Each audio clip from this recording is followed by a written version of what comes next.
national anthem, please. Which one?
Silent, please.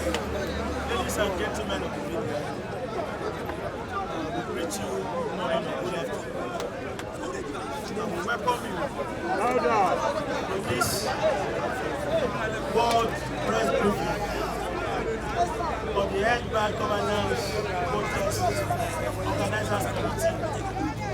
Live here at the Ganipawe Freedom Park, Ojota, Lagos State.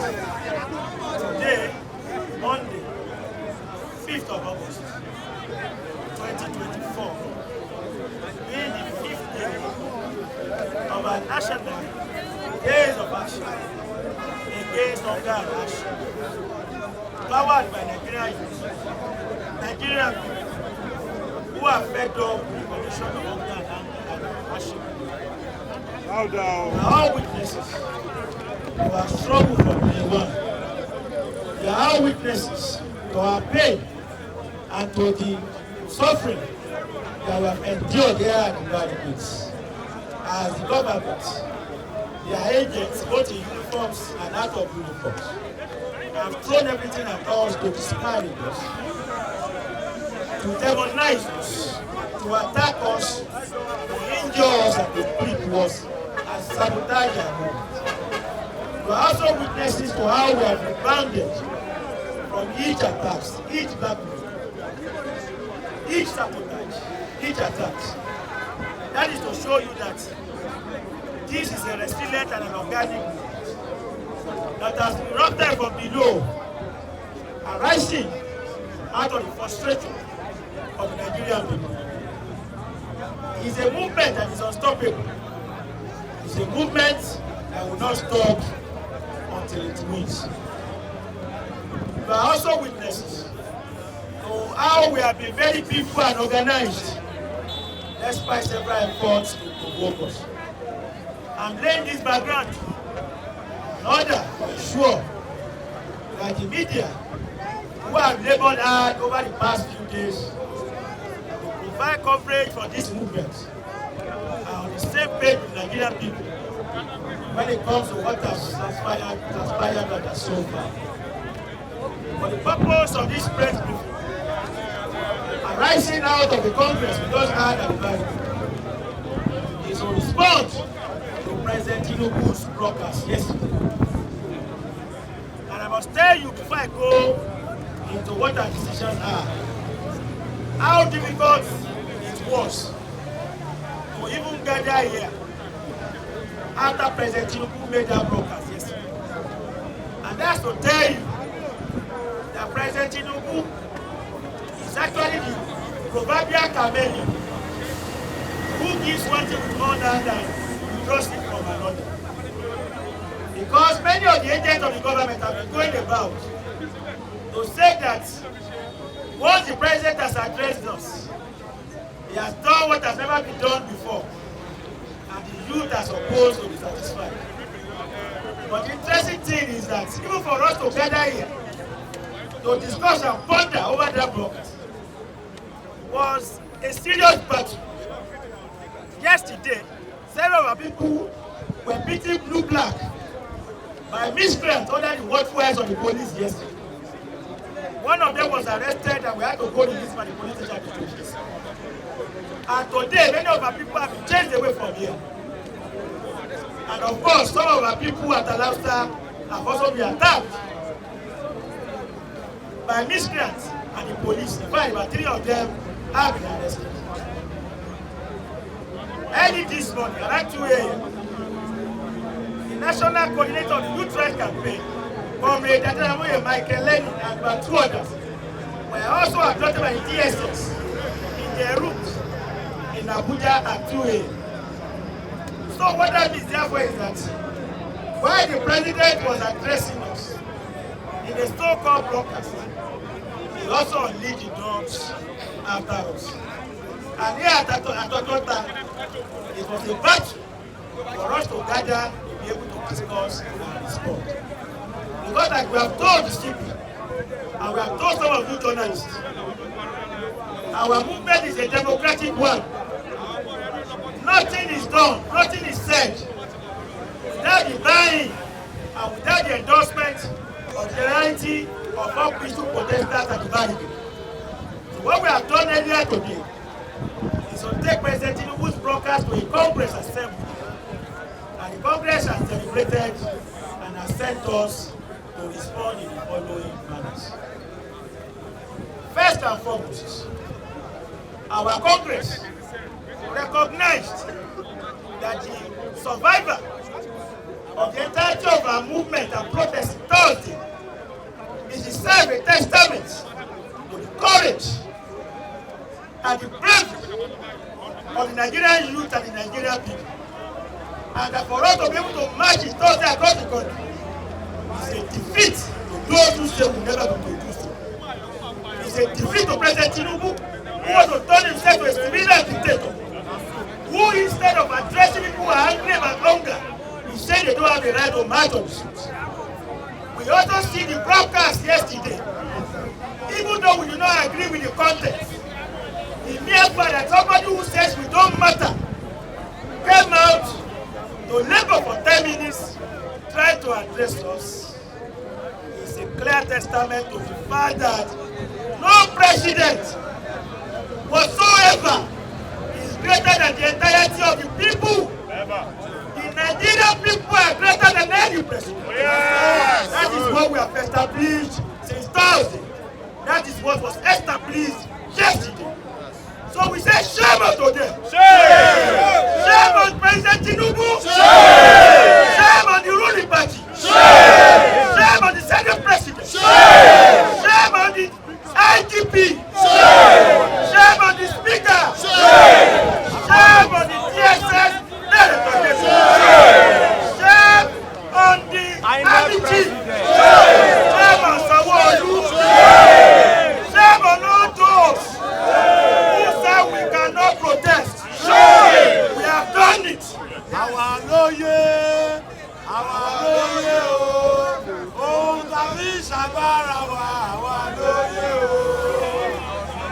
Thank you very much. They say we could not do it. We have done it. And now they are addressing us, even when they say we do not matter.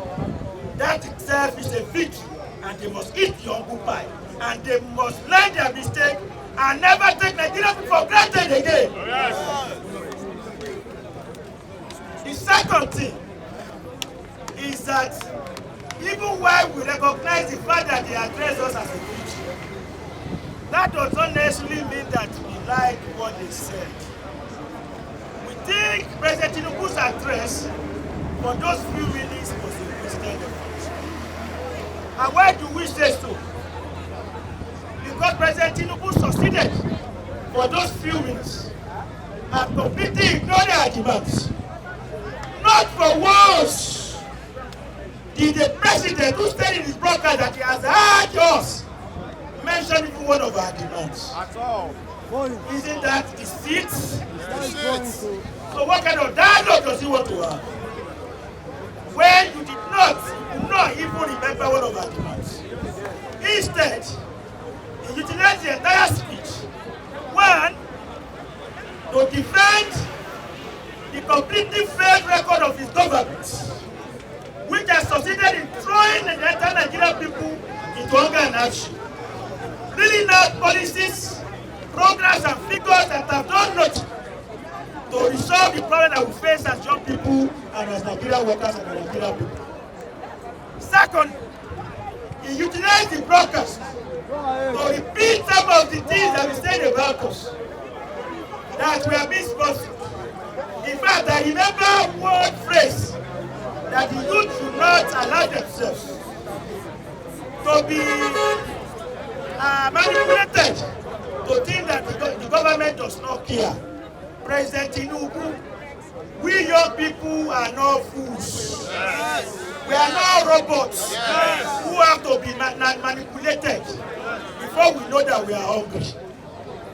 We are not robots or fools who have to be manipulated because before we know that we have no jobs.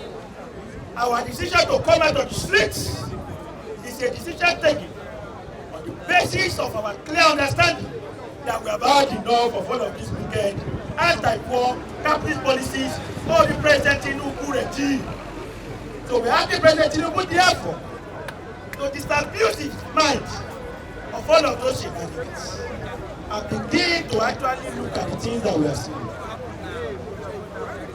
So on this basis, comrades, on the question of dialogue that President Tinubu has put forward, we do not think that the President is ready to dialogue anymore. Because even when the President was addressing us yesterday, young protesters like us were being killed in Soweto, in Kano, in Katsina, in Jigawa, in Kaduna, in Abuja. We have to tell President Tinubu that this movement is not about tribe or religion. It is about a single people who are united by the same condition and experience of hunger and hardship. So an injury to one is an injury to all. So when you kill our people in the north, you have killed us in Lagos. Yes. And we are going to respond appropriately. So on this basis, we send out solidarity to our comrades across the country who are facing every repression. We say we stand by you. Yes. And at the appropriate time, we shall defend you.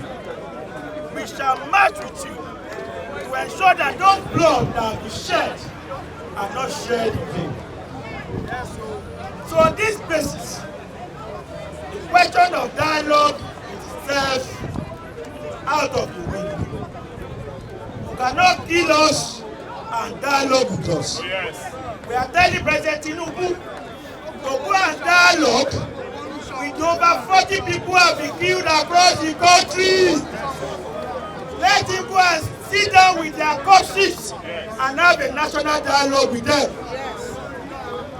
As far as we are concerned, we do not think that the demands we are talking about that we are raising are things that are not obvious enough anyway.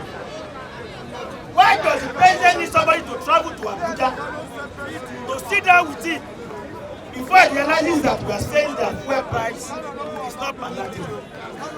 The electricity tariff is not acceptable. That hunger is killing us. That there are no jobs.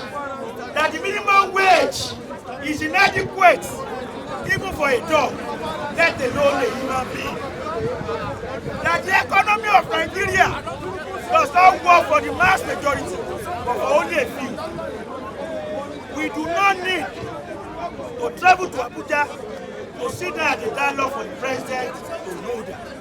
So what we want to see are actions by the government on all of these demands. That is when and only when we will know that it's sincere and prepared to begin to address the issues that have brought us out here. Now, to begin to round up, I'd like to say that our struggle has come to stay. Yes, yes.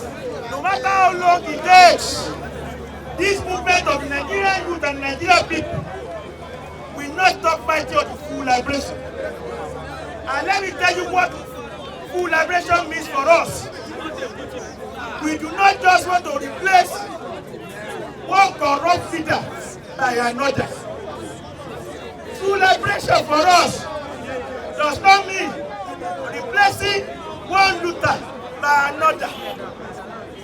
That is what we have been doing in Nigeria for the past 64 years. We have been replacing one bad person with another. We say we are practicing democracy. What we want is system change. Because the fundamental source of our problem is the capitalist economic system which does not work for the mass majority. It works for only that man in the Senate who calls himself his president. What do you call his name again? That man called Akpabio, who said they should continue to eat while we are protesting.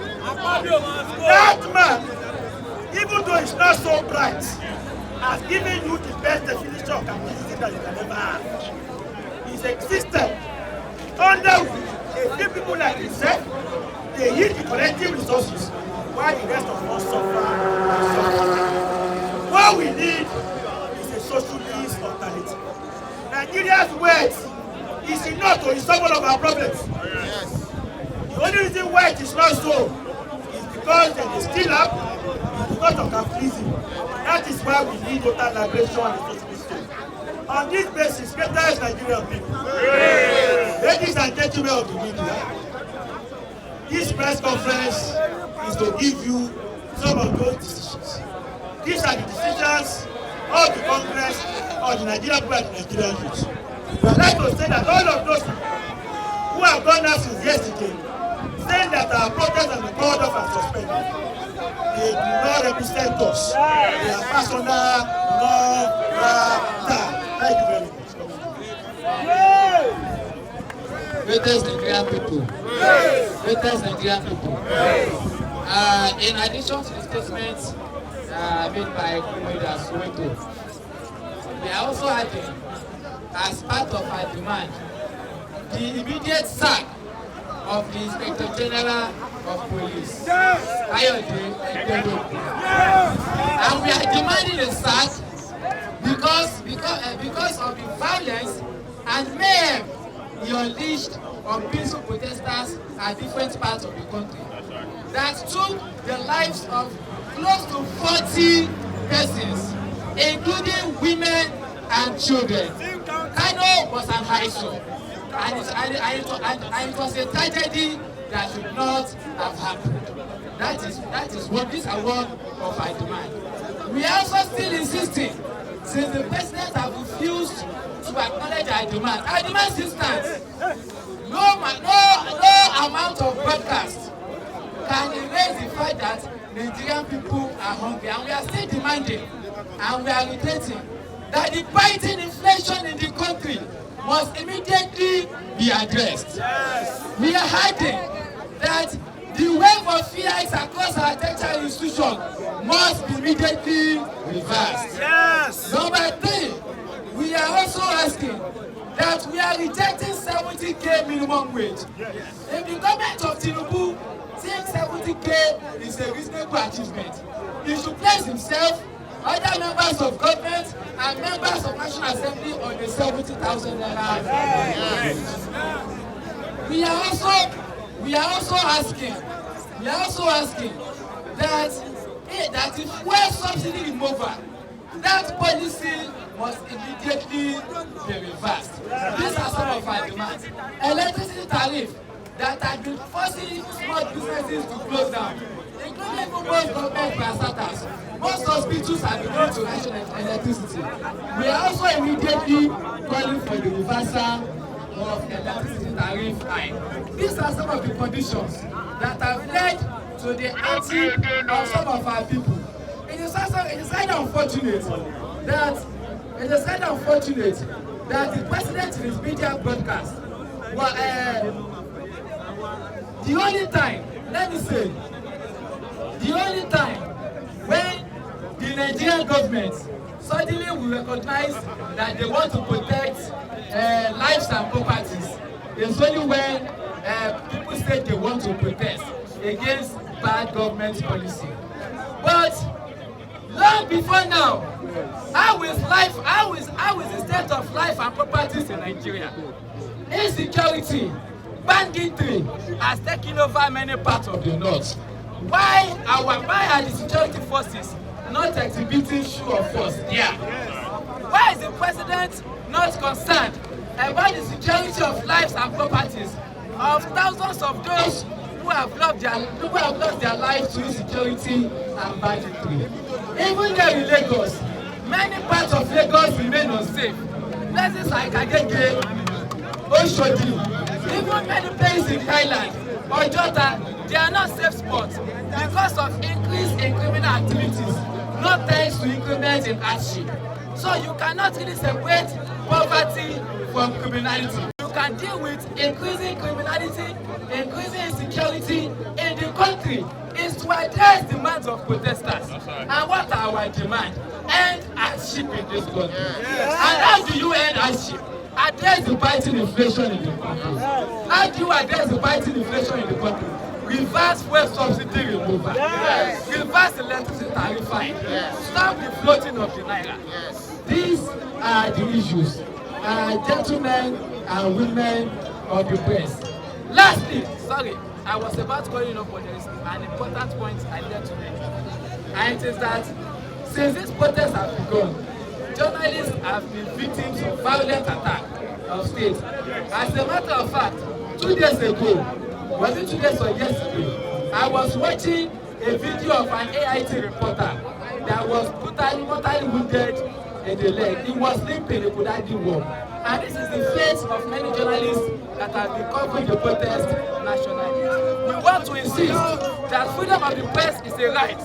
Freedom of assembly is a right. Yes. Freedom of speech is a right. Yes. And President Tinubu must be held accountable for all the violence and mayhem that have been unleashed in the country. Thank you and solidarity. We sure hope you enjoyed this video. For more entertaining video content such as behind the scenes of music videos and movies, music concerts, premieres, interviews, and exclusive gists, subscribe now to our YouTube channel GoldmyneTV and be unleashed into a world of super excitement.